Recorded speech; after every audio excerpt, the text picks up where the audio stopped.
우리 젊은 사람들은 잘 모를 겁니다. 옛날에 제 세대에 사는 분들은 공감이 될 부분인데, 그때는 수도가 없었어요. 수도가 없어가지고 공동 우물에서 물을 기르다가 각 집마다 물지개를 가지고 물을 가져다가 집에 썼죠.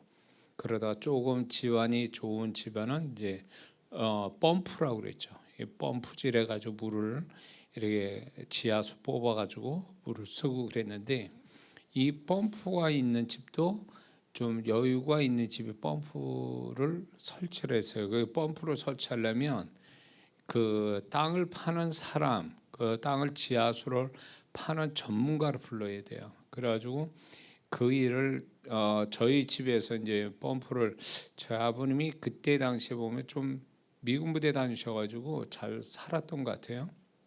그래가지고 이제 저희 집에 뭐 동네 저희 집만 TV 있다든가 뭐 이렇게 있었습니다. 그리고 이제 펌프를 이제 설치를 하는데 며칠을 거쳐서 그 전문가, 이 땅 파는데 지하수 파는 전문가를 불러가지고 며칠을 공사를 합니다. 그 땅을 파가지고 지하수를. 그것도 돈이 만만치 않겠죠. 근데 지하수가 있다 없다 이런 걸 어느 정도 이분들이 판단해 가지고 이제 지하수를 파는데, 지하수를 파다가 이게 바로 지하수가 가까이 조금 얕은 데 있으면 바로 터져서 이제 펌프를 설치를 하게 되는데, 이게 안 되면 깊숙이 파야 되거든요. 깊숙이 파고 무슨 문제가 있냐면, 이 펌프를 공사를 하는 분이, 이분이 만약에 이제 헛다리 짚었다, 아닌 데를 찍었다 그러면 이분들은 돈을 못 받는 거예요. 그러니까 이분들이 여기서 물이 나올 것 같으면 필사적으로 며칠이고 땅을 파야 돼. 그래야 이제 그 의뢰한 그 집에 돈을 다 받거든요. 근데 이제 그게 이제 보통 제가 볼 때도 얕은 데 있지 않고 깊이 있거든요. 그래서 그 지하수가 나올 때까지 파야 돼요. 그런 애로사항이 있거든요. 근데 지하수가 안 나오면 이제 아마 헛고생하는 겁니다. 돈도 못 받고 고생만 하고. 자, 왜 이 설교에 이 서두를 이런 예화를 드냐면, 일화를, 우리 그 신앙도 마찬가지죠. 뭔가 하나님 앞에서 이렇게 깊은 신앙, 하나님이 인정하는 깊은 신앙, 그리고 깊이 체험이 있는 신앙, 그리고 아주 그런 신앙이 그렇게 돼야만이 우리가 정말 그 주님 앞에 인정도 받고, 그 신앙 가지고 계속 세상을 이기고 죄를 이기고 마귀를 이기고 육신의 정욕을 이기면서 갈 수 있는 사람이 되는데, 이 신앙이 하는 것도 아니고 안 하는 것도 아니고, 지하수를 파기는 팠는데 물은 안 나오고 계속 고생만 하는, 물은 안 나오고 고생만 하는, 이거는 하나만 하거든요. 고생만 하고 헛고생하고 돈도 못 벌고 그러는 것처럼, 우리 신앙이 하는 것도 아니고 안 하는 것도 아니고 대충 적당히 하는 이 신앙은 위험하다는 거죠. 이런 신앙은 뭔가 명확하지 않고, 뭔가 말씀도 그렇고 신앙 태도도 그렇고 뭔가 사고 구조도 그렇고 뭔가 명확한 그리스도인 다운 모습을 갖추어지지 않으면, 그 신앙은 언젠가는 이게 이기는 신앙이 아니라 나중에 우리의 영적인 4대 적, 원수인 세상, 죄, 마귀, 육신의 정욕에 넘어져서 신앙생활이 헛수고가 될 확률도 높다라는 거죠. 그러니까 지금 예수 믿고 구원받아 한때 교회 다니다가 세상 사람 돼버린 사람들, 구원이 불안한 사람들, 그 사람들이 신앙 교회 전도에 보면 교회 다녔다 그러거든요. 뭐 직분도 맡고 막 이렇다는데, 왜 그 사람이 세상 사람이 됐느냐라고 할 때, 교회 다니는 동안에 신앙이 확고하게 지하수가 지하수가 이렇게 고생해서 펌프를 박을 만한 지하수를 발견해서 그 물을 항상 이렇게 원 없이 이렇게 먹을 수 있는 그런 수고가, 지하수 파는 수고가 있어야 되는데 거기까지 도달하지 않고 하다가 마른 거예요. 신앙생활의 모든 게. 그러다 보니까 신앙 체험도 없고 말씀도 어설프게 알고, 그리고 신앙생활이 익숙치도 않고, 이런 가운데 이제 4대 적, 우리의 영적인 원수, 4대 원수를 못 이기고 자빠지는 거죠. 그래서 많은 성도분들이 그 세상 속에 있는 성도분들이 이유가 있어요.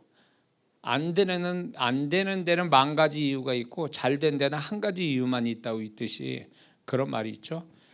그 교회를 떠나는 이유가 아주 다양하게 많습니다. 그것이 이유라고 얘기하지만 사실은 그게 아니라 신앙생활이 명확하지 않은 거예요. 확실하지 않은 거예요. 하다가 마는 거예요. 중간에 포기한 신앙이죠. 뭔가 깊게 들어가서 뭔가 끝장을 보는, 그래서 이게 확실하다, 이걸로 인해서 난 죽어도 좋다, 말씀의 맛을 알고 말씀의 능력을 경험해서 나 말씀으로 지키다가 손해봐도 나는 말씀을 지키고 살 거야, 이렇게 한다든가, 기도를 정말 기도 속에 주님 만나고 기도 응답을 받아서 난 기도로 끝장을 볼 거야, 이런 거. 주님을 경험해서 주님이 얼마나 좋으신 분인 줄 알고 그 주님과 함께 사는 즐거움 속에 그냥 세상도 있고 다 이겨가며 살아가는 이런 어떤 영적인 자기만의 간증, 자기만의 영적인 비밀을 가진 사람이면 문제가 없는데, 그게 아니고 어설프게 믿는 거, 이것도 아니고 저것도 아니고 하다가 말고 이런 신앙은 결국은 위험하다는 거죠. 언젠가는 헛고생하고 헛수고할 날이 반드시 온다라는 겁니다. 왜 그러냐면 우리가 살아가는 세상이 너무 영적으로, 우리가 믿는 자들이 너무 이 세상과 마귀가 워낙 주님 오실 때 가까워가지고 워낙 강해요. 그러니까 웬만한 신앙이 안 되면, 명확한 확실한 신앙이 아니면 못 견뎌요. 이길 수가 없어요. 그거에 유혹에 빠지고, 지금은 핍박은 없고 유혹이 강한 거죠. 미혹이 강하단 말이에요. 그런 거를 이길 만한 능력이 되려면 확고해야 되거든요. 신앙생활이 이론과 지식이 아니고 실제로 경험이 되고 확신이 되고, 그게 내 나름대로 간증이 있고, 내가 신앙에 누구도 알 수 없는 신앙의 비밀이 있고, 이래야 이게 견뎌낼 수 있고 이겨갈 수 있는 신앙이거든요, 지금은. 근데 이런 게 없이 어설프게 알게 되면 문제가 된다는 거죠. 많은 성도분들이 오래 신앙생활 했다고 그랬는데도 신앙의 가장 기본적인 부분에서도 헷갈리고 확신이 없고, 또 알아도 잘못 알고 있고, 이런 분들이 많아요. 이런 분들이 그러다 보니까 신앙 연수도 되고 직분도 받았는데 그분 자신이 주님과의 관계, 또 세상 속에서 정말 그리스도인답게 살아가는 이런 것들이 되어지지 않는 성도들이 너무 많다는 거예요. 교회만 열심히 다닐 뿐이에요. 교회 문밖만 나가면 완전히 이거는 이렇게 자기 혼자서 주님과 함께 자기 신앙을 만들어가는, 그걸 지켜가는, 이겨가는 이 신앙이 안 돼 있는 성도들이 너무 많다는 겁니다, 지금. 근데 이런 부분에 대해서 이제 저는 이제 우리 교회 성도만큼은, 이제 다른 목사님도 그렇게 하시겠지만, 교회에 나오는 거 고맙죠. 감사하고 또 기쁘죠. 목사의 눈으로 볼 때. 근데 저는 그걸로 만족할 수 없다라는 거예요. 왜냐하면 우리 성도들이 진짜 신앙생활은 교회 바깥에서 어떻게 사는가가 진짜 신앙이 거기서부터 나타나고, 정말 교회 생활을 하는 걸로 인해서 세상에 적용하고 세상에서 이겨갈 때 거기서 하나님이 거기서 역사하시는 거거든요. 물론 여기서 신령한 영적인 경험도 있지만 영적인 경험은 교회에 있지만 세상 속에 살아갈 때도 거기서 우리의 삶을 가지고 그분은 우리의 환경을 가지고 또 역사하신 분이거든요. 그게 경험이 돼야 되거든요. 그게 경험이 되지 않은 신앙이면 이거는 소위 말하면 그 교회만 다니는 신앙이면 신앙 전체가 만약에 100으로 따질 때 교회만 다니는 신앙이라면 이거는 10%의 신앙밖에 안 된다고 봐야 돼요. 비유로 들면 90%는 사실 그 교회 다니는 걸 가지고 세상 속에서 정말로 이겨가고 거기서 하나님 경험하고 거기서 하나님 역사를 보고 이게 이제 90%거든요 사실은. 이거는 과장한 게 아니라 여러분들 교회에 머무는 시간이 얼마나 됩니까? 교회 현장에 와서 교회에 머무는 시간이 일주일 시간으로 볼 때에 24/7 해가지고 교회에서 머무는 시간을 한번 시간으로 한번 따져보세요. 얼마 안 되거든요. 근데 우리는 그 얼마 안 되는 교회의 생활을 나는 다 했다, 신앙생활 잘한 걸로 착각하면 안 된다는 거예요. 나머지 시간 90%의 시간을 세상에 머물 텐데 가정에 안 믿는 가족들이 있을 거 아닙니까? 그럼 가정도 세상이에요 사실. 안 믿는 가족들이 있다면 그거는 나는 세상 속에 있는 거 똑같은 거예요. 안 믿는 세상 그 직장 거기 세상이 있는 거잖아요. 세상 속에 있다라는 거는 세상 속에 귀신도 역사하는 거예요. 왜냐하면 세상과 마귀는 거기에다가 죄는 삼위일체거든요. 그러니까 내가 세상 속에 산다 그러면 거기는 죄도 있고 마귀도 있는 거예요.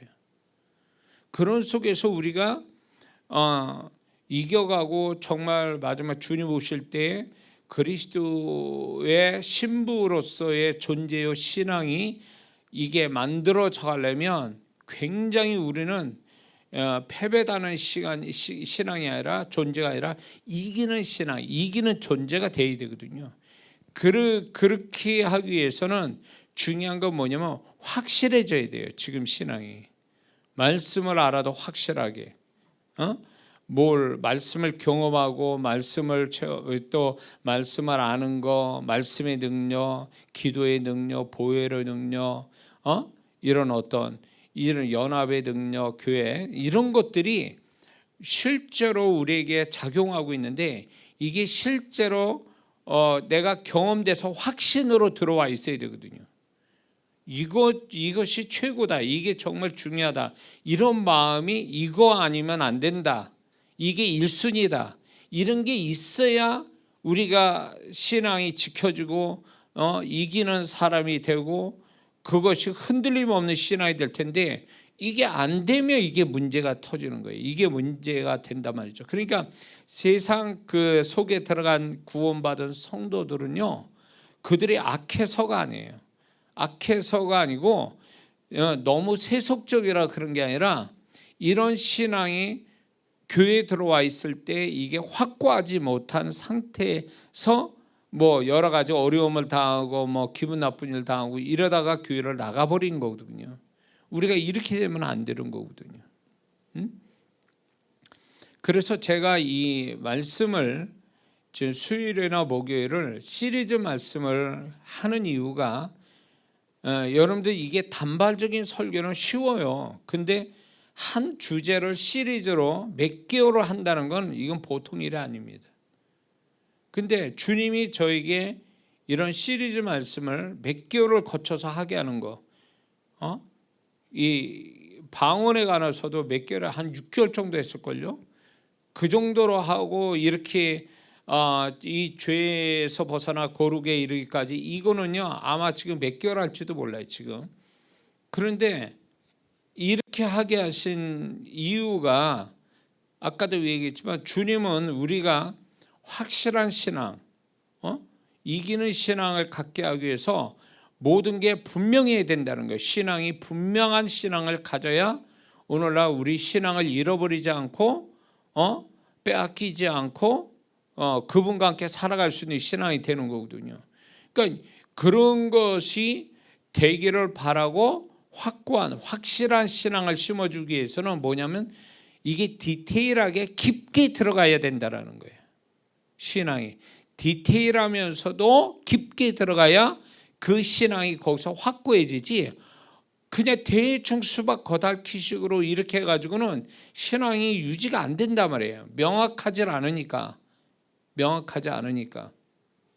그래서 하나님이 이 시리즈 말씀 통해서 완전히 깊게 세밀하게 이렇게 하나님이 다루게 하시는 거예요. 근데 왜 저일까요? 제가 그걸 하게 될까요? 하나님이 기질을 쓰시는 것 같아요. 왜냐하면 제가 뭘 하나 해도 한번 잡으면 끝장을 봐야 돼요. 그러니까는 뭐 하나 저도 뭐가 확실하려면 깊게 파가지고 더 이상 바닥이 안 보일 그 지점까지 가야 제가 속이 후련한 사람이거든요. 뭘 하나 해도. 그래서 이제 그런 기질을 가지고 신앙사라니까 주님이 저를 확고하게 저를 이런 영의 세계도 그렇고 이런 것들을 확실하게 가르쳐 주셔서 영혼들을 축복하는 통로자로 쓰임받게 한 거지, 제가 대충 적당히 했다면 아마 헛소리나 하고 깊은 얘기 못할 거예요. 아마 거짓말을 하게 되고 없는 얘기하고 막 이런 사람이 됐을 거예요. 근데 주님께서 제 기질을 쓰신 거죠. 한 번 하면 끝까지 바닥이 보일 때까지 더 이상 없다라고 하는 데까지 가야 직성이 풀리는 성격을 쓰신 데다가 주님 또 그런 거를 원하시는 거죠. 우리의 신앙이 어설픈 신앙, 대충하고 적당히 해서 잘 아는 것도 아니고 또 잘못 알고 있는 이런 신앙이 되지 않기 위해서 그분이 이렇게 저를 통해서 저희 기질과 또 그분의 마음에서 지금 이 시리즈 설교가 지금 진행되는 줄 믿습니다. 그래서 흔히 저는 이거를 한편으로는 죄의 문제를 가지고 이렇게 깊게 소위 말해서 실제적인 현상뿐만 아니라 죄의 개념을 이렇게 오랫동안 얘기해서 디테일하게 얘기해서 이걸 정리시키는, 저는 그런 메신저는 드물지 않을까 싶습니다. 근데 저는 이거를 제가 계속 이 주제를 하게 된 배경을 쭉 얘기하지 않았습니까? 이제 그거예요. 이게 이 죄와 거룩을 얘기하지 않으면 지금 신앙이 잘못될 확률이 높고 신앙을 버릴 확률이, 자기도 모르게 신앙을 버릴 확률이 높은 지금 그 세상 속에 우리가 살고 있거든요. 죄와 거룩은 이거는 우리가 지금 아주 깊게 알아야 되고 이 부분에 분별력이 있어야 되고 이 부분에 대해서 긍정적인 태도를 분명히 가지지 않으면 여기에 자빠지게 돼 있거든요. 죄에 자빠지고 거룩에 그분이 원하는 거룩의 수준도 안 되고 잃어버리면 이것도 저것도 아닌 거예요. 그렇게 되면. 그러니까 이 죄와 거룩의 문제는 신앙의 핵심이고 기본이고 기초가 되는 얘기거든요. 그리고 나머지 은사나 뭐 봉사나 뭐 성경 지식이나 이런 건 다음 문제예요. 이거는 그 다음의 문제예요. 다시 말해서 나무로 말할 때 뿌리와 줄기가 바로 이 얘기예요. 죄와 거룩의 문제예요. 그리고 나머지는 가지의 문제일 뿐이에요. 근데 오늘날 사람들이 죄와 거룩의 얘기를 안 한다는 얘기예요. 부담스럽고 껄끄러워서 얘기를 안 하고 생각 안 하려고 그러고 이거는 대충 넘어가려고 하는데 이게 이제 속는 거예요. 육신의 정욕에 죄성을 타는 우리가 부담스럽고 거부 반응이 일어나는 부분인데, 이걸 그렇게 하면 할수록 또 그렇게 하는 사람일수록 죄에 빠지고 거룩에서 멀어질 확률은 100%입니다. 그렇기 때문에 우리는 주님이 오심이 공중으로 그분이 오실 때 신부된 우리를 공중으로 끌어올리기 위해서 그 우리를 끌어올릴 건데, 뭐 가지고 그분이 근거로 삼을 것 같습니까? 뭘 기준으로? 유대인의 결혼 풍습에 신부의 조건이 1번이 뭡니까? 정결함이잖아요. 순결함이잖아요. 그게 빠지면 나머지는 의미가 없어요. 저 옷 외모가 이쁘고 옷 잘 입고 재주가 있고 그게 무슨 소용이 있어요? 가진 재산이 많고 여자가 그게 무슨 소용이 있어요? 여자가 정결하지 못하면 결혼이 성립이 안 돼요. 남자가 신랑이 이 신부에게 요구하는 거는 첫 번째가 정결함이거든요. 순결함이거든요. 그렇기 때문에 그런데 이제 주님 오실 때 가까운데 우리는 이 주제를 피하지 말고 맞닥뜨려서 자기를 돌아보고 좀 더 죄를 버리고 거룩에 그분이 원하는 수준으로 가려고 몸부림치어 있는 것이 이게 오늘 우리가 가질 태도거든요. 이게 기본이 돼야 되거든요. 여기에 우리가 정말 힘써야 되는 거거든요. 근데 이 부분에 대해서 이런 부분에 대해서 잘 얘기를 안 한단 말이에요. 그러니까 성도분들 피해 가려고 해요. 잘 안 들으려고 하고. 그게 결국은 나중에 준비되지 않은 상태에서 이제 점점 그분의 오심은 가까운데 정해져 있는데 그분은 정해 놓으신 거잖아요. 하나님 아버지는 이미 알고 계시잖아요. 그 시간은 다가오는 거잖아요. 지금 물리적 시간은 흘러가고 있는 거고 그 시간은 그분이 정해 놓은 시간이 있고 그러면 이게 준비할 시간이 점점 줄어든다는 얘기 아닙니까? 그러면 준비 시간이 줄어든다는 것은 그만큼 우리가 그분 앞에 들림받는 자격이 있는 신부가 되는 게 점점 자격이 갖춰지기가 어려워진다는 얘기예요. 그렇죠? 자, 주님이 오시면 그 전에 죽는 사람, 이 땅에서 죽는 사람도 마찬가지예요. 하나님이 그 사람에게 죽는 건 정하시고 정한 날이 있는데 우리는 모르고 그 날을 각각 살아가는 거 아닙니까? 근데 그 날은 정해 놓으셨잖아요, 하나님이. 우리는 1초도 연기를 못 시키잖아요. 그 날을 정해 놓고 그 시간을 지금 물리적 시간으로 우리는 그 시간을 흘러갈 수밖에 없는 거예요. 그 시간에 한 걸음 한 걸음 도달해 가는데 그러면 주님 만날 만하게 준비된 천국을 갔다 왔다고 하는 분 좀 신뢰할 수 있는 사람의 간증을 들어보면 정말 주님 앞에 나름대로 잘했다 그러면 천국에 들어올 자격이 없다고 얘기 들었다는 거예요. 전사로부터 주님으로부터 그 충격을 먹었다는 거예요. 근데 다행히 이제 그 사람이 천국에 들어가지 못해서 못 들어가면 어떻게 되는 겁니까? 지옥 가는 거지. 그런데 다행히 하나님이 찬스를 주셔서 다시 자기의 병든 죽을 몸에 다시 돌아온 거에 대해서 이제 간증을 나중에 하는 분들이 있거든요. 근데 그거는 어떤 면에서는 저는 그거를 신뢰하고 싶어요. 그 이야기를. 그거는 충격을 주는 거죠. 그 사람이 내가 뭔가 할 수 있는 난 천국에 넉넉하게 들어갈 수 있는 사람인데 아니었구나.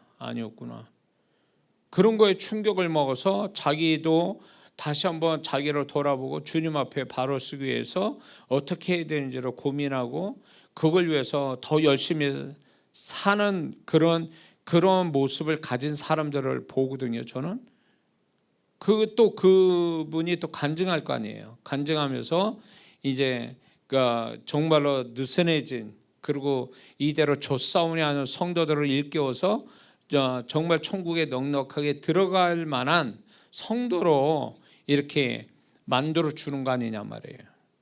그것처럼 우리가 주님을 이제 공중에서 만나든 죽음 넘어서 만나든 간에 그거는 정해져 있거든, 시간이. 그리고 우리는 모르지만 그 시간을 향해서 우리는 우리가 원하든 원치 않든 그 시간은 다가가고 있는 거거든요. 그런 면에서 우리가 좀 더 준비하는 성도가 돼야 되는데 우리는 이 죄와 거룩의 중요성을 중요하게 여기지 않고 다른 걸 너무 중요하게 여기는 게 문제예요. 우리가 먹고 사는 것도 중요한 얘기죠. 근데 이게 정말 일수니까요. 마귀는 그런 걸 노리고 우리를 자꾸 중요치 않는 중요한 것보다 중요치 않는 것에 더 매달려 살게 만들어서 중요한 걸 놓치게 하고 중요한 걸 준비하지 못하게 하는 이 사단의 전략이 숨어 있습니다. 특히 한국 사람들은 다른 어느 나라 사람들도 굉장히 바쁘게 살아요. 워낙 근면성실한 사람들이니까 그렇게 살아가는데 그 열심히 사는 걸로 나름대로 이 정도 나라가 됐고 개인적으로 잘 먹고 잘 사는 나라가 됐지만 그런 거에 너무 치우치다. 믿는 자들이 또 너무 거기다 마음 빼앗기고 하나님께 기도하고 예배드리고 뭘 해야 될 시간에 세상에 너무 거기에 우리가 시간 바치고 막 몸 바치고 마음 바치고 막 이렇게 함으로 해서 정말 주님이 중요하게 여기는 죄와 거룩함을 잊어버리고 살아가는 다면 이거는 사단의 속임을 당하고 있다고 봐야 돼요. 그런 성도들이 난 열심히 살고 있어 라고 얘기하지만 그 열심히 사는 게 과연 하나님 앞에 가치가 있느냐, 그게 정말 의미 있는 열심이냐 그거죠. 열심히 사는 가운데 죄를 이기고 거룩함으로 간다면 그 열심은 가치가 있는 거예요. 그러나 그게 아니고 죄를 이기고 거룩의 수준을 높여가는 열심이 아니고 그거는 죄는 못 이기고 거룩의 수준이 점점 떨어지고 그러면서 열심 낸다? 그러면 이거 세상으로 볼 때는 아무것도 아닌 것처럼 보지만 이거는 주님의 눈으로 볼 때 이건 심각한 거거든요. 심각한 거예요. 그 마귀는 별거 아닌 것처럼 우리를 속이죠. 괜찮아. 그 정도면 괜찮아. 그 내지는 다음에 열심히 하면 되잖아. 다음에. 이런 식으로 계속 우리를 속여가는 거예요. 오늘 맛있는 거 먹고 내일부터 다이어트 하지 뭐. 이런 얘기하고 뭐가 달라요? 이렇게 하는 사람들 많거든요. 그래가지고 세월 간다고 막 세월 가가지고 주님 앞에 자 연수는 신앙 연수인데 정말 내용에 들어가서 죄를 이긴 게 얼마나 이기고 거룩의 수준이 얼마나 올라갔냐고 한번 그거를 냉정하게 한번 평가를 해본다면 정말 그 긍정적 평가가 나올 만한 성도가 얼마나 될까요? 현상 유지도 어려울걸요? 가면 갈수록 많은 일들을 경험하다 보면 많은 일이 많다는 얘기는요, 많은 죄를 지을 확률이 높다는 얘기가 똑같거든요.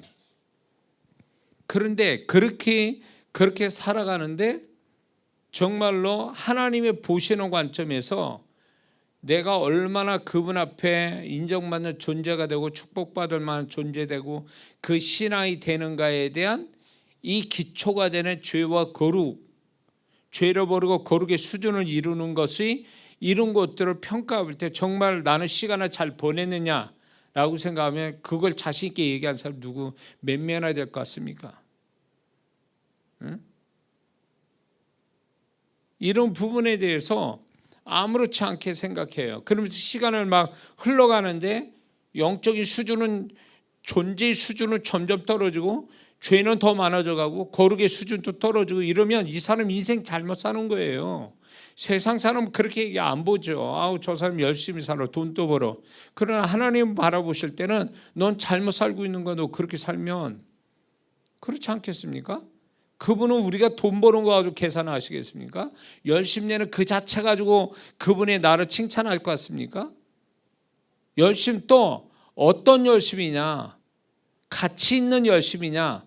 의미가 있는 긍정적 의미가 있는 영적인 의미가 있는 열심이냐? 이거는 그분이 평가하시는 거거든요. 근데 정말 그런 모습으로 살아가느냐 이거예요, 우리가. 그게 아니면 우리는 인생 잘못 사는 거예요.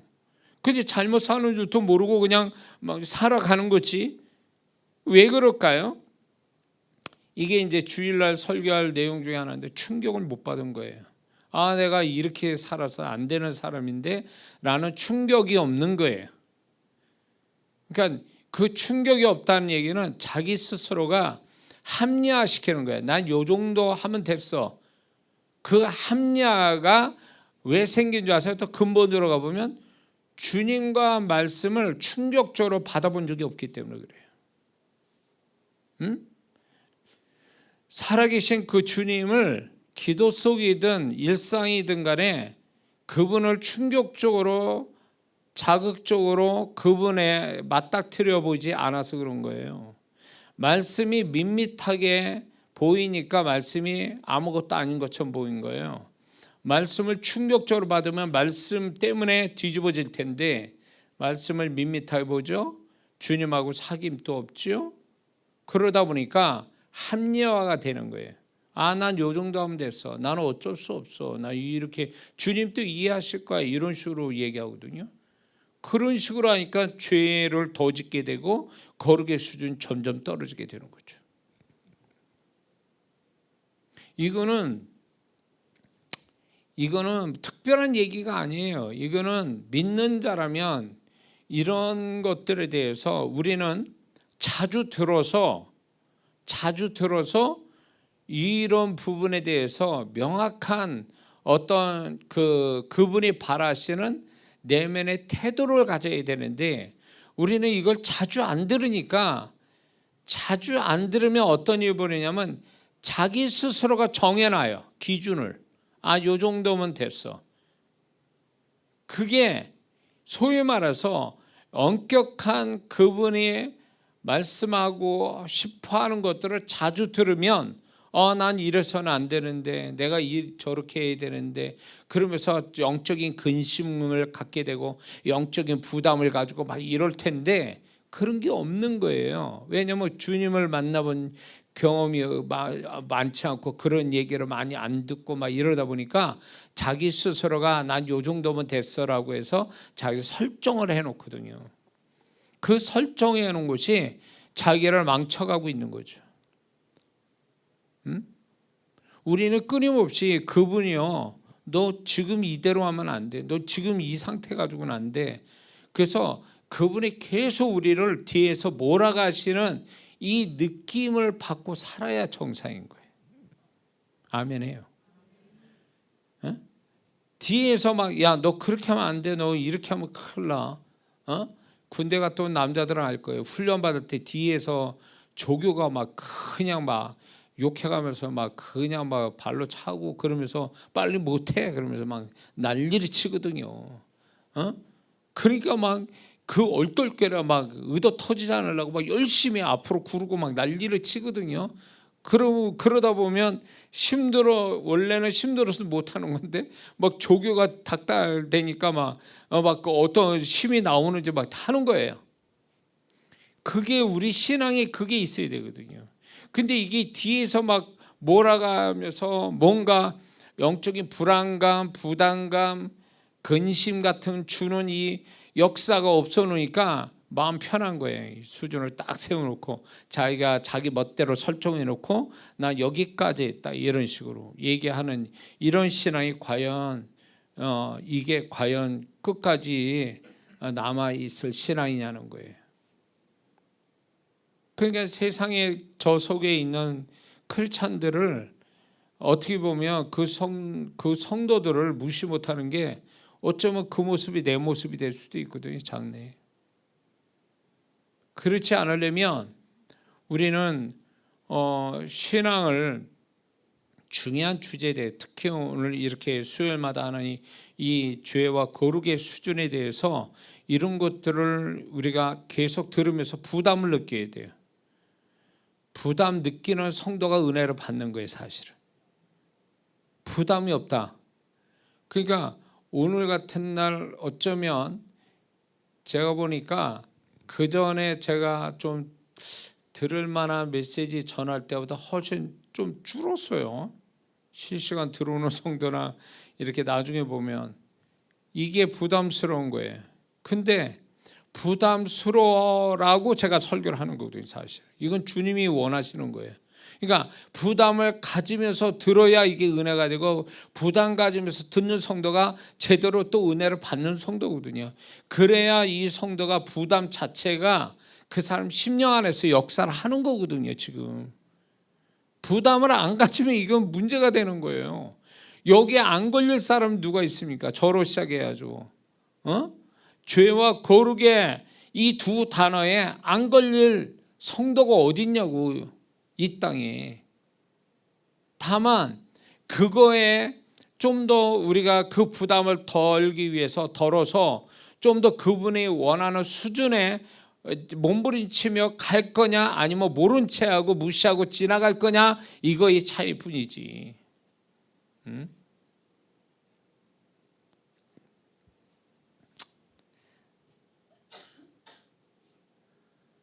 자, 그래서 우리가 이제 이런 부분에 대해서 좀 더 우리가 나의 착각을 벗어버리고 또 내가 잘못 알고 있는 것이 벗겨지고 이런 것들이 계속 신앙사라고 메시지 듣고 자기가 성경 보고 또 목사의 설교를 듣고 성도 간의 은혜스러운 대화를 나누면서 거기서 자기 자신을 계속 발견해 가야 되거든요. 그래서 자기가 내가 문제가 있다, 이렇게 고쳐야 되겠구나, 이게 계속 있어야 되는 거예요. 이게 수정사항이 계속 생겨야 이 사람이 살아있는 신앙이고, 수정을 안 한 채 그냥 딱 자기가 정한 대로만 그냥 갚버리는 성도는 죽은 신앙이라고. 이게 살아있는 나무는요, 지금 봄철이고 이제 벚꽃 떨어졌잖아요. 보기 좋은 벚꽃이 떨어지면서 거기에 파란 잎들이 나오잖아요. 그건 또 그거대로 이쁘더라고요, 그 모습이. 그러니까 살아있는 거는 어떻게든지 꽃도 내고 잎도 내고 키도 자라고 이래요. 변화가 있다고, 시간이 흐르면서. 근데 죽은 나무는 아무래도 안 되잖아요. 모습이 안 바뀌잖아요. 흉한 모습으로 계속 있잖아요. 그거예요. 살아있는 신앙은요, 계속 자극을 받아서 계속 어떤 시든 변화가 일어납니다. 안팎으로. 그게 정상이에요. 근데 그 변화를 갖기 위해서는 편한 상태에서 변화가 오는 게 아니에요. 뭔가 자극을 받을 때 안에서 부담도 느끼고 고통도 느끼고 그리고 근심도 생기고, 이런 내적인 영적인 이게 와야 이게 안에서 이런 것들이 변화를 주어서 내적인 변화가 외적인 또 변화를 나타내는 거거든요. 이게 반복이 돼야 되는 거예요. 이 신앙이 계속, 이 신앙이 반복될 때 이 사람이 살아있는 신앙이고, 이 살아있는 신앙이 이기는 신앙으로 가는 거거든요. 믿습니까?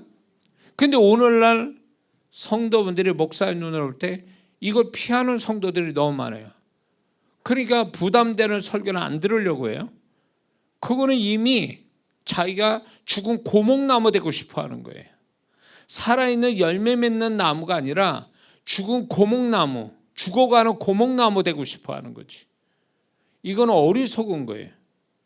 우리는 계속 주님을 상대하고 말씀을 대하고 은혜스러운 성도를 상대하면서 계속 우리 자신들이 이렇게 변화를 안에서 변화를 가져야, 말이 변하지, 이 변화가 오기 위해서는 어쩌면 변화란 단어는 긍정적이고 좋은 의미지만, 이 긍정적인 좋은 단어가 먹히려면 부정적인 것처럼 느껴지는 게 있어야 돼요. 그게 뭐냐?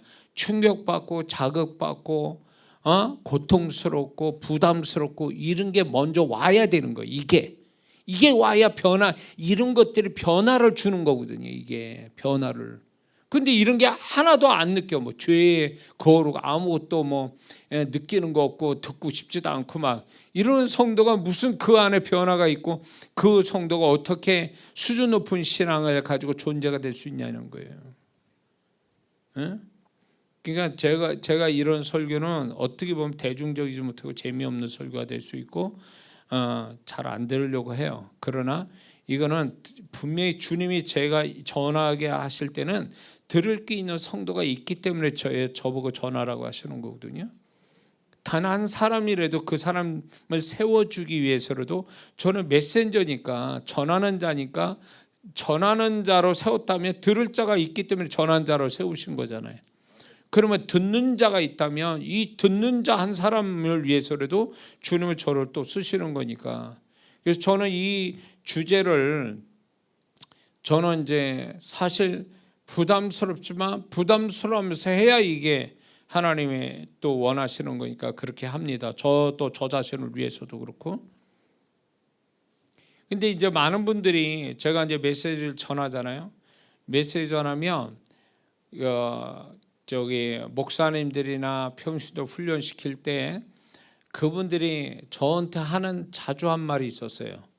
제가 메시지 전하면 목사님 설교 들으면 제가 잘못 살아온 것 같다고 이런 얘기를 해요. 아주 제 앞에서. 그럴 때 참 이분은 용기가 있구나. 자기가 내가 이제 메시지를 전하면서 잘못 살았다는 거예요. 그리고 그동안 잘못 알았다는 거예요. 이런 걸 솔직히 고백해요. 이런 걸 통해서 그분이 그렇게 말한다면 그분은 진짜 이제 사는 역사가 있고 변화가 오는 사람이 되는 거죠. 그런 성도 때문에, 그런 사역자 때문에 제가 메시지를 전하는 거예요. 사실은 제가 그런 메시지를 전하는 것은 제가 그런 사람으로 살아왔기 때문에, 그리고 주님이 다시금 저를 뜯어 고쳐서 내가 잘못 살았구나, 잘못 생각했구나, 이런 거를 저도 제가 먼저 고백을 하고 그 주님이 깨닫한 걸 적어서 메시지를 전하니까 그분이 똑같은 말을 또 내 앞에서 하고 이런 걸 보게 되거든요. 근데 저는 이게 어리석은 말이 아니라 이 말을 하는 용기도 대단하지만 이 말을 해야 되는 거예요. 우리는 늘상 말씀을 듣더니 내가 잘못 생각했어, 잘못 살았어. 주님하고 상대했더니 주님 때문에 내가 지금 잘못하고 있구나. 이래서는 안 되는데, 이렇게 이게 이 사람이 정상으로 가는 거잖아요. 주님 보실 때 정상적인 크리스찬이 되는 거잖아요. 정상적인 크리스찬이 된다는 거는 그 성도가 주님께 인정받는 성도가 되어가는 거고, 그 성도는 결국 주님께 축복받는 성도가 된다는 거고, 그렇게 되면 그 성도는 영적으로 이기는 성도가 된다는 얘기거든요. 결국 믿습니까?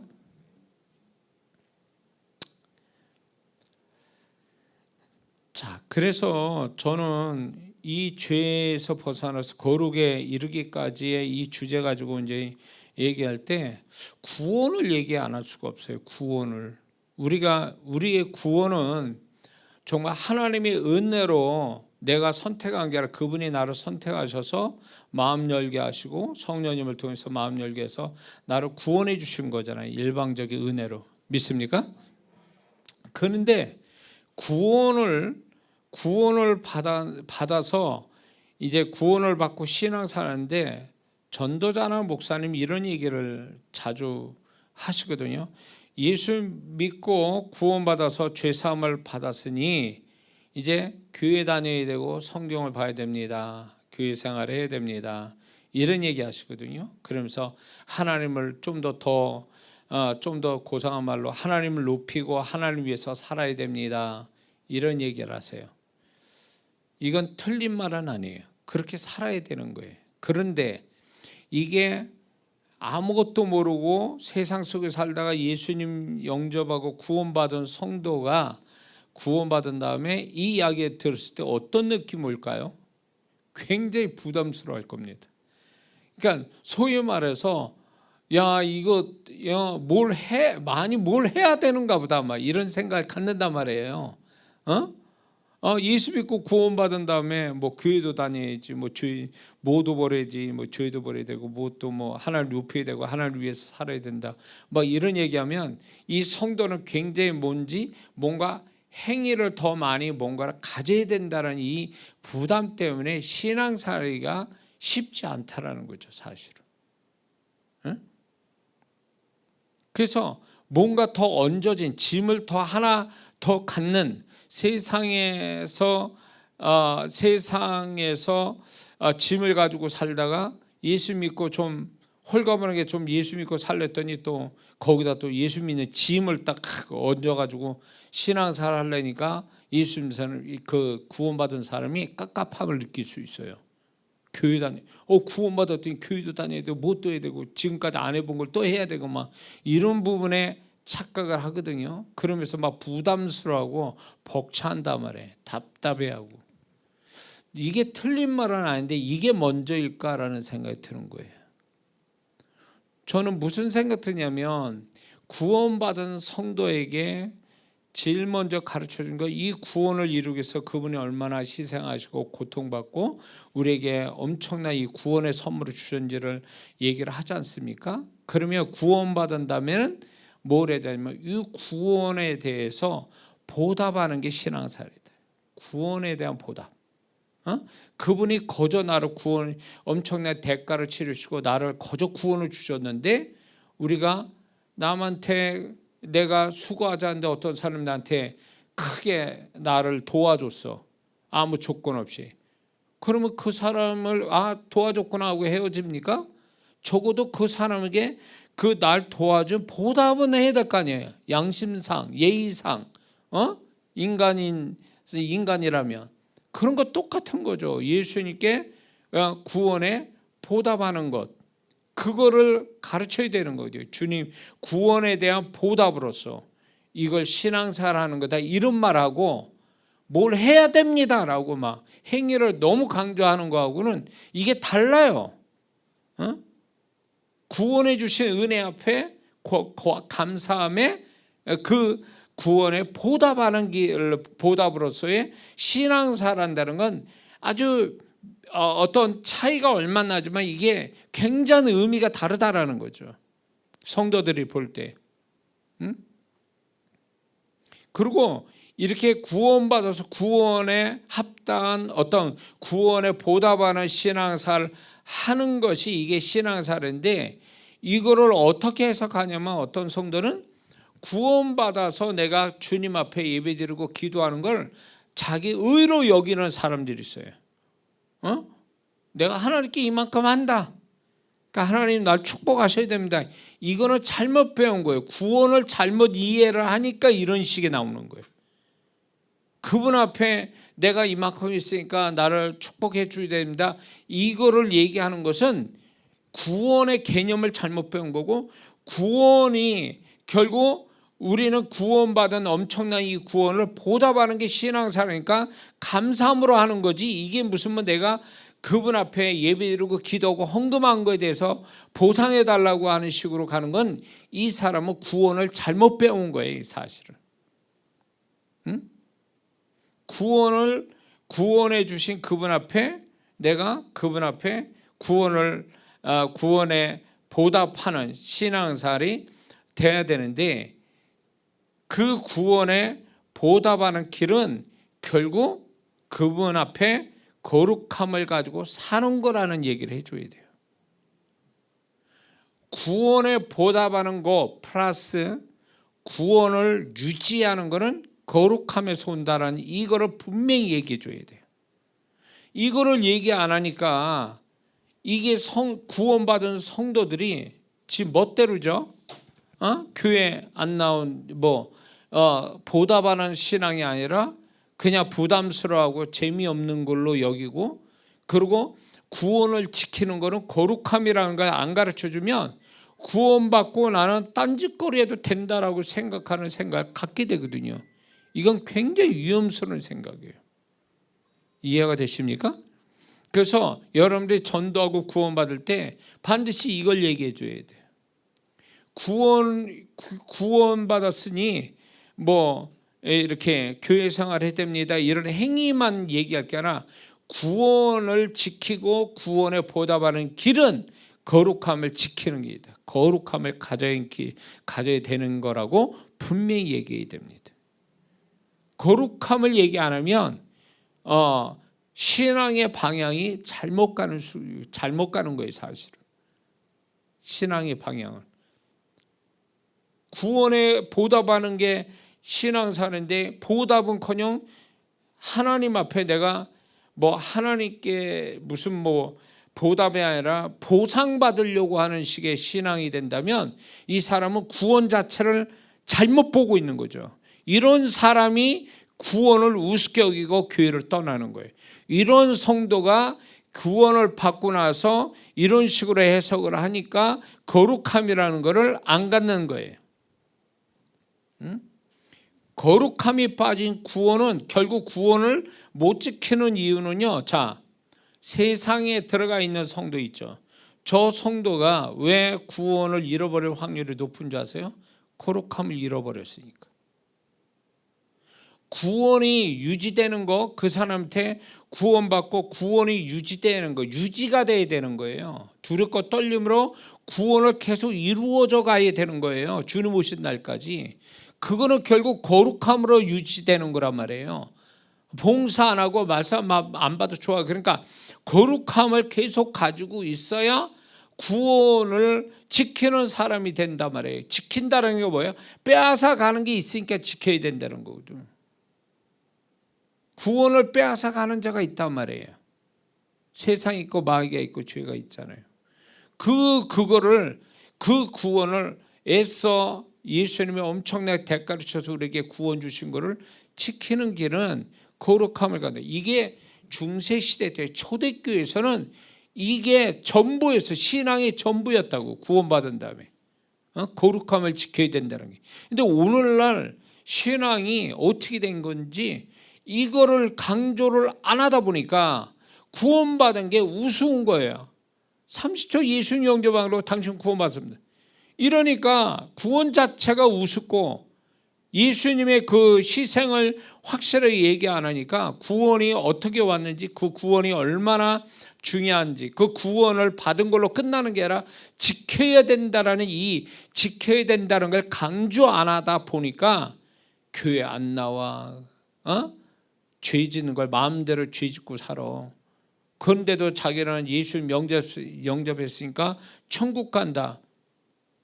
이런 생각을, 이 사단의 생각 아닙니까 이거? 뭔 짓을 해도 나는 천국 간다? 이거는 이미 그 사람은 지옥 가기로 작정한 사람이죠.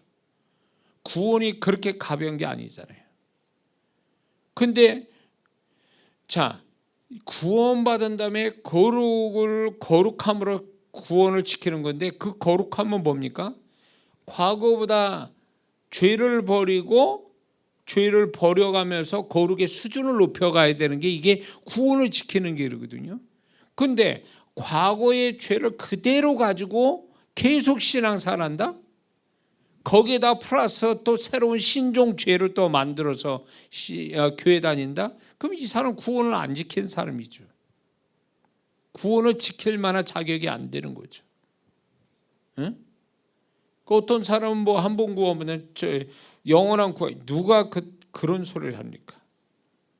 어떻게 한 번 예수님 입으로 30초 예수님 영접한 거 가지고 그 천국 간다고 그렇게 함부로 말하는 사람이 있다면 큰일 납니다. 그거. 예수님의 희생을 보면 우리가 구원을 얼마나 귀히 여기고 구원을 지키기 위해서 우리가 얼마나 애써야 되는지. 그분이 뭐 때문에 죽으신 거예요? 죄 때문에 죽으신 거잖아요. 그 죄 사함을 주시려고, 지옥 가는 죄를 사하여 주시려고 그분이 희생하신 거잖아요. 그럼 우린 당연히 구원을 보답하는 길은 죄를 버리는 거예요. 그래서 그분이 말하시는 거룩의 수준으로 가는 게 구원받은 자의 마땅한 합당한 생활인데, 이거를 강조를 안 하니까 오늘날, 그러니까 교회 세상 가는 성도도 많고 교회가 텅텅 비고 교회 신앙사를 확실치 않고 하는 이유가 여기 있는 거죠. 초대교회와 중세시대 때, 그리고 20세기 들어와서 신앙사라는 사람들을 보세요. 지금 이건 우리 신앙사를, 이건 그들이 보면 신앙사라고 얘기 안 합니다. 그 정도로 우리는 이런 부분에 대해서 이제 너무나 많은 사람들이 아주 비슷하게 신앙생활하는 게 이게 스탠다드, 이게 표준화된 것처럼 생각하는데 아니요. 우리는 착각하지 말아야 돼요. 우리가 지금 이렇게 신앙생활하는 데서 지금 이런 모습이 표준화되고 이게 보편적이고 이게 평균치라고 생각하면 안 된다는 말이죠. 평균치가. 지금 이런 부분에서 주님이 왜 이 설교를, 제가 메시지를 전하게 됐냐면, 주님이 바라보실 때 성도들이 죄에 대한 죄를 주님이 보실 때 죄가 많고 거룩의 수준은 떨어지고, 이거에 대해서 구원의 커트라인에 사는 그 경계선에서 사는 성도가 많다고 말씀하신 거예요. 그런데 우리는 그것도 모르고 이게 보편화되어 있고 이게 다들 그렇게 사니까 표준화되어 있고 평균치라고 생각하는데 그게 절대 아니에요. 이거는 우리는 이걸 너무 우리가 생각할 때 너무 주님을 모르는 거예요. 주님의 음성을 들어보라고. 주님의 그분이 그렇게 말씀하는가. 제가 지금 얘기한 이 얘기 하실 거예요. 근데 우리는 너무 그분의 음성을 듣지 않고 살아가니까 내 마음대로 설정해 놓거나 아니면 다른 사람이 하고 있는 그거를 평균치로 표준화로 삼아서 신앙생활하니까 이게 위험하다는 거지. 주님이 그렇게 생각 안 한다니까요. 그러니까 왜 제가 이 메시지를 왜 전하냐면 지금 그 죄를 버리지 않고 거룩의 수준을 낮추어서 구원의 커트라인에 거기에 경계선 사는 성도들이 많다고 하셨기 때문에 말씀하는 거예요 지금. 근데 그런 정말 깨어있는 성도는요 오히려 죄를 버려가면서 거룩의 수준을 더 많이 갖는 성도들은 더 막 그분 앞에서 더 거룩함을 가지려고 몸부림치는데 우스운 건 뭐냐면 정말 그렇게 살아야 될 사람은 그렇게 안 한다는 게 문제인 거예요. 이게 아이러니한 거죠. 다이어트 안 해도 될 사람이 다이어트 한다고 음식 줄이고 채식주의로 돌아가고 이런단 말이에요. 정말 다이어트할 이 뚱뚱한 비만인 저같이 좀 살찌고 막 이렇게 뚱뚱한 사람은 먹지 말아야 할 걸 계속 먹고 있고 빼야 될 건 안 빼고 먹어도 괜찮다고 생각하는 이게 정말 어떻게 보면 다이어트 안 해도 될 사람은 다이어트 해야 된다고 난리치고 음식 조절하고 운동하고 난리인데 정말 음식 조절하고 운동해야 될 다이어트 진짜로 할 사람은 괜찮다고 그러는 이게 우리 영적인 세계에서 이런 일이 지금 벌어지고 있는 거예요.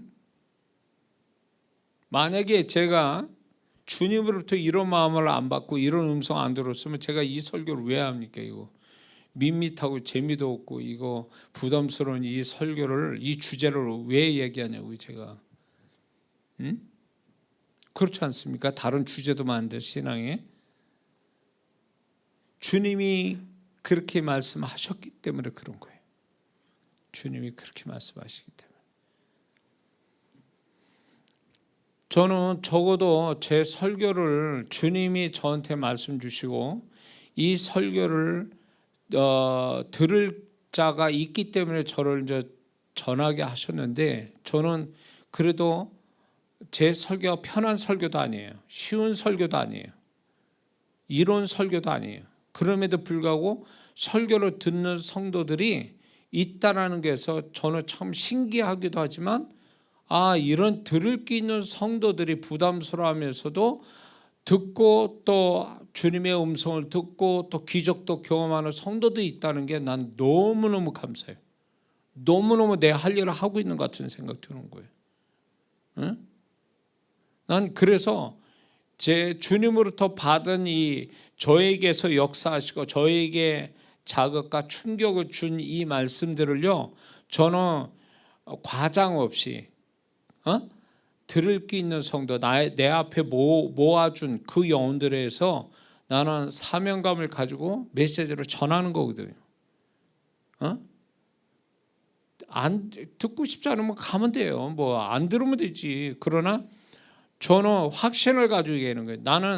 저는 저를 주님이 저한테 말씀 주시고 제가 충격받아서 말씀을 전하는 거에 들을 게 있는 성도가 들어서 자신 또 그렇게 저와 같이 막 이렇게 하려고 하는 그 성도를 위해서 제가 주님 여기에 세워놨기 때문에 저는 그 역할을 지금 하는 거예요.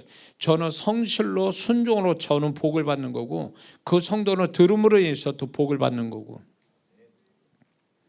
그러니까 저는 뭐 제가 뭐 조회수 때문에 그런 것도 아니고, 저희가 무슨 애초 처음에 제가 조회수 때문에 제가 유튜브 설교한 것도 아니니까. 그러니까 저는 들을 게 있는 성도들 위해서 제가 메시지를 전하는데, 분명한 사실은 그래요. 주님이 지금 성도들이, 교회 바깥에 있는 성도 말할 것도 없고 교회 안에 있는 성도들도 구원의 커트라인 언저리에서 자꾸 사는 성도들이 자꾸 그 언저리에 사는 성도들이 많다라는 거예요. 거기. 그러니까 주님이 그런 불안감 내지는 그런 어떤 안타까운 그런 마음으로 이제 이 메시지를 저에게 주신 거죠. 그래서 우리는 지금 괜찮다라고 하는 게 진짜 괜찮은 게 아니에요. 이거는 주님으로부터 온 괜찮음이 아니라 자기 합리화이면서 귀신의 속임수에 넘어간 어떤 생각이라는 걸 우리는 잊지 말아야 됩니다. 성령님은 계속 너 그대로 있으면 안 된다. 정말 유명한 유명한 정말 나름대로 거룩하게 살았다고 하는 사람도 주님 앞에서 주님이 무섭게 얘기하시는 거를 제가 이제 본 적이 있거든요. 그걸 보면서 저도 주님이 이제 저에게도 그렇게 얘기도 하시지만 너무 우리가 생각하고는 다르다는 거예요. 주님이 생각하고. 저도 이 부분에서 놀랄 때가 많아요. 내가 생각하는 그거하고 주님이 생각하는 거 차원이 다르구나. 내가 너무 수준을 낮췄구나. 너무 내가 그분을 내가 아직도 그분에 대해서 난 너무 잘못 알고 있구나, 이런 생각 들 때가 많단 말이죠. 응?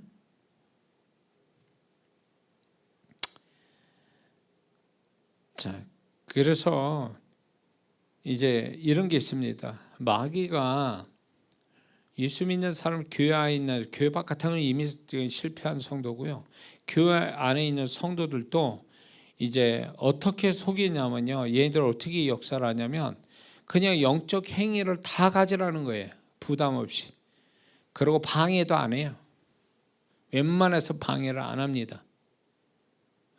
기도하고 말씀 보고 예배드리고 이런 부분에 대해서 마귀가 특별하게 마귀의 영역 안에 들어가서 괴로움 당하는 성도 아니면 그런 거에 마귀가 역사를 잘 안 해요. 그런데 어디 가서 역사하냐면 이 성도가 뭔가 거룩함을 가지려고 할 때, 죄를 버리고 거룩함을 가지려고 딱 움직이면 그때부터 귀신은 딱 그거를 방해하기 시작해요. 희한하죠. 네? 그래가지고 죄를 안 지려고 하고 막 이러면 걔네들이요 더 강력하게 귀신이 평소보다 더 강력하게 드러내서 역사를 하는 경우도 있어요. 그러니까 이 사람들 잘 몰랐던 거지. 근데 이제 뭔가 이제 영적으로 좋은 공급을 받으니까 뭔가 그래 죄를 버리고 거룩하게 살아야지 라고 했는데 여러 가지 그 방해 요소가 생기는 거예요. 예를 들면 자주 안 만났던 친구가 내가 거룩하고 죄를 버리고 거룩하게 살아야지 할 때 그때 나타나서 자꾸 유혹하는 거죠. 그 친구가 나타나서 자꾸 눈에 뭔가가 자꾸 유혹하는 것들이 나타나기도 하고, 이런 여러 가지로 나를 자신을 죄를 갖게 하고 자꾸 거룩함을 갖지 못하게 여러 형태로 지금 보이지 않게 방해를 하는 거죠. 제동을 걸게 하죠. 그러니까 귀신 역사가 지금 이렇게 오고 있어요. 예수 믿지 마라가 아니에요. 이제 예수 믿되 거룩하게 살지 마라. 죄를 계속 짓고 살아라. 이거예요 지금. 그러니까 얘가 전략을 바꾼 거예요. 그러니까 결국은 예수 믿지만 거룩의 수준에 도달하지 못하면 이게 무효화될 수 있고, 얘는 축복을 못 받을 확률이 높으니까 아주 그냥 쐐기로 박아버리는 거예요. 거룩하지 못하게. 죄짓게 만들고, 요것만 되면 나머지 다 해도 소용이 없어. 뭐 예배드리고 기도하고 그게 아무 소용이 없다니까. 예레미야 5장 25절에 너희 죄가 너에게 오는 것을, 너희에게 오는 좋은 것을 가로막았도다. 마귀는 이거를 외통수를 아주 완전히 그냥 그것만 하는 거예요. 그냥 그래, 할 거 다 해봐, 다 해라. 예? 하나님의 일을요 열심히 하는 사람이, 참 웃기는 게, 전 그거 보고 또 충격을 받았는데, 하나님 일에 열심히 하는 자가 죄가 다른 사람들 죄를 더 많이 져. 구체적으로 얘기하고 싶진 않아요. 그걸 보면서 충격 먹었어요. 어떻게 하나님의 일을, 거룩한 일을 하면서 왜 죄를 더 많이 짓지? 귀신의 덫에 걸린 거예요. 귀신은 그런 거예요. 거룩한 일을 많이 할수록 죄를 더 많이 짓게 한다. 그렇게 해가지고 이 사람의 축복을 다 날려버리는 거죠. 그래서 어떻게 된 줄 아세요? 제가 이걸 뭐 구체적으로 얘기 안 하지만, 거룩한 일을 열심히 하는데 죄를 더 많이 졌어요. 죄를 진 거를요 귀신이 들춰냈어요. 다른 사람 다 알게. 그래서 박살났어, 그 사람이. 이게 전략이에요. 그러니까 이 사람이 열심히 한 하나님이랑 다 날아가 버린 거예요. 무효화되고 하나님 은혜고 축복이 다 날아가 버리고. 이게 지금 오늘날 사단이 쓰는 방법이에요. 얼마나 고상한 예배, 세련된 기술적인 완벽한 어떤 하나님의 일, 재능 이런 걸 많이 지금 얼마나 합니까? 그런 거를 얼마나 지금 더 많이 그렇게 되어가고 있습니까? 그런데 그것만큼 죄도 사단이 보이지 않게 죄를 더 많이 짓게 만드는 거죠. 그래서 그 하나님께 하는 모든 것들이 다 무효화시켜 버리는 거예요. 그 사람들, 사단의 덫에 걸려서 죄 짓고 거룩의 수준이 떨어진 사람들을 다 들춰내 가지고 다 박살내는 거예요. 세상 사람이 알 정도로 만들어 버려요. 그래서 전도길도 망쳐버려요. 지금 그 일을 지금 귀신이 얼마나 많이 해요. TV에서 그런 얘기 나오죠. 유튜브에 그런 기사들 나오죠. 그게 다 뭐예요? 그 사람들이 다 하나님을 얼마나 더 훌륭하게 했었겠어요. 근데 그런 것들이 다 무효화되잖아요. 그래가지고 결국 그 개인도 교회도 하나님도 다 모독시키고 다 박살나게. 사단이 이거 하나 노리고 있는 거예요 지금. 그래, 세련되게 해라, 열심히 해라, 뭐 해라. 그러나 죄는 계속 져라. 거룩의 수준을 낮춰라. 지금 그러고 있는 거죠 지금. 무섭습니다. 그래서 마음이 너무 안타까워요. 근데 그런 걸 너무 소홀히 여기고 그게 별거 아닌 것처럼 생각하는 그 안일하게 생각하는 그 성도들, 이게 결국은요 사단의 덫에 걸리게 하는 거거든요. 그러니까 우리가 이제 구원받고 하나님 일을 하고 하나님과 함께 하나님을 섬기고 하는 이 부분에 대해서 이 죄와 거룩에 대한 이 분명한 어떤 강조하고 반복해서 얘기하고 그거에 대한 자극받고 도전받고 충격받고 거기에 부담 느끼고 근심하고 그것 때문에 회개하고 막 이런 게 늘 있어야 되거든요. 이게 있어야 그 사람 신앙이 유지가 되는 건데, 그리고 존재가 유지가 되는데, 이거를 안 하니까 이런 것들을 얘기하는 사람도 없고 이거를 입에 꺼내기도 성도들끼리 꺼내지도 않지, 목사님 얘기도 안 하지.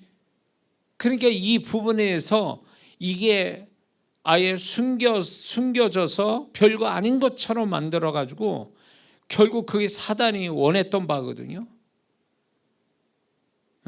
근데 우리는 좀 더 그런 부분에 대해서 자극받아 가지고 자기를 자꾸 들여다봐야 돼요.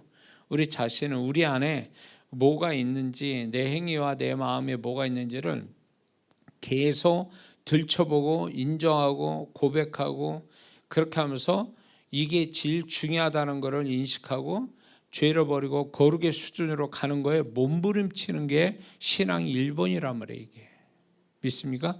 이게 1번이 안 되면, 이게 1번이 안 된 것 때문에 나머지 2번, 3번, 4번, 5번 한 게 다 날아가 버리는 거예요. 허무한 신앙이 되는 거죠. 우리가 그렇게 되지 않게 해서 우리는 계속적으로 성령께서 여러분의 심령, 저와 여러분의 심령 안에 계속 이 부분에 대해서 그분이 능동적으로 아니면 자기 스스로도 이런 것들을 계속 발견해서 죄를 버리고 보혈 안에 있고, 그리고 거룩의 수준을 계속 그분이 인정하는 수준까지 계속 올라가기를 몸부림치는 이런 삶이 우리끼리는 그게 잘 안 보여요. 그리고 그거를 안 보이니까 칭찬할 것도 안 돼. 그러나 주님은 아시거든요. 그리고 이걸로 다 평가하신다는 거예요. 이걸로. 그러니까 이 신앙은 누구한테 보여주는 게 아니에요. 지금 이거 죄를 버리고 거룩함으로 가는 건 누구한테 보여주는 게 아니라 주님과의 사귐에서 주님에게 보여드리고 주님으로부터 인정받는 신앙의 1번이기 때문에 이걸 놓치면 안 된단 말이에요. 우리의 신앙은 누구한테 보여줘서 칭찬받는 신앙이 아니라 주님 앞에 보여드리고 주님부터 인정받아서 칭찬받는 이게 신앙, 이 신앙 위에서 지금 몸부림치면서 지금 교회 생활을 하는 거라는 거, 이걸 잊지 말아야 됩니다. 그래서 주님하고 늘 상대하고 살아야 돼요. 말씀을 계속 봐야 되고, 말씀을 보고 듣고 막 이래서 계속 우리 자신들을 돌아봐야 돼요. 그렇다고 죄책감에 눌려 살면 안 되고요. 우리가 죄를 발견하면 어떤 죄든 마음이든 행위든 발견하면 버리고, 그리고 더 거룩함으로 가기 위한 열심을 가지고 살아가는 나의 어떤 거룩의 방법들을 만들어내는 이런 사람으로 우리는 매일매일 살아가야 될 줄 믿습니다. 기도합니다.